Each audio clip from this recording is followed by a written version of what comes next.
Sonal, hello, हरे Krishna, good evening. मला उलगडलेला कृष्ण असं काहीसं लिहिलंय आता. एक आवरून झाल्यानंतर 10 मिनिटं माझ्याकडे होती. 10 मिनिटं जरी मिळाली तरी माझं काहीतरी, मला व्हिडिओ तरी करायचा असतो, लिखाण तरी करायचं असतं.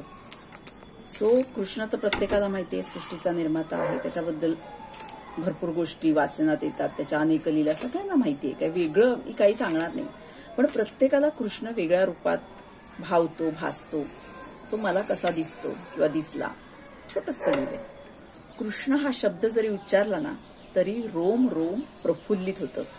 त्याचे टपोरे डोळे, सावळा रंग, त्यावर असलेलं मोरपीस, आखीव रेखीव आयब्रो, चेहऱ्यावर असलेलं तेज, तुकतुकीत कांती, सुडौल बांधा, लोण्याने बरबटलेला त्याचा खट्याळ नटखट चेहरा, चेहऱ्यावरील भाव म्हणजे अभिनयाचा झराच, हातातील बासरी म्हणजे संगीतातील PhD, शेजारी बसलेली कामधेनू म्हणजे स्वच्छतेचं प्रतीक आणि निसर्ग म्हणजे आपलं अस्तित्व.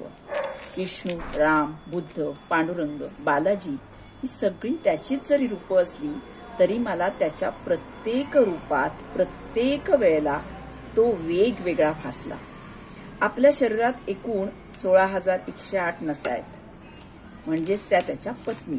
आपल्या शरीरातील आत्मा म्हणजेच तो स्वतः कृष्ण. तो खरंच अस्तित्वात आहे का? तो खरंच आपल्यात आहे का?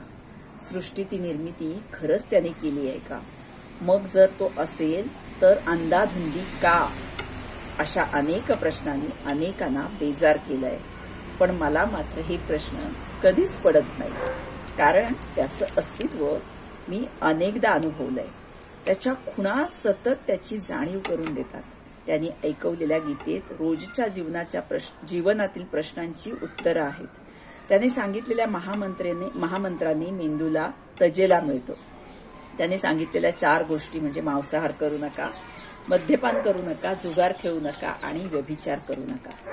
हे 4 संस्कार म्हणजेच आपलं आयुष्य आहे का? तर येस, नक्कीच. हे 4 संस्कार म्हणजे 4 दिशाही असाव्यात कदाचित, ज्या प्रत्येक दिशेकडे जाताना सकारात्मक आणि नकारात्मक दोन्हीही ऊर्जा असतात. तेव्हा सावधान. हाच तर गुरुमंत्र त्याने दिला नसेल? असेल कदाचित.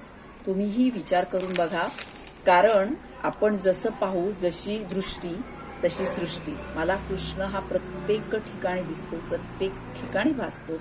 अगदी झोपेतही जाग जरी आली तरी माझा महामंत्र सुरू असतो. मी इतक्या वेगवेगळ्या निशानं लैंगिकतेवर लिहित असते. प्रेम असेल, एक्स्ट्रा मॅरिटल अफेअर असेल, स्पर्श असेल, काही सामाजिक विषय असतील, झाडं लावणं असेल, निसर्ग असेल, इतक्या विषयांवर कितीही जरी मी लिहित असले तरी त्या लिखाणाच्या अवतीभोवती तोच असतो आणि तोच दिसतो.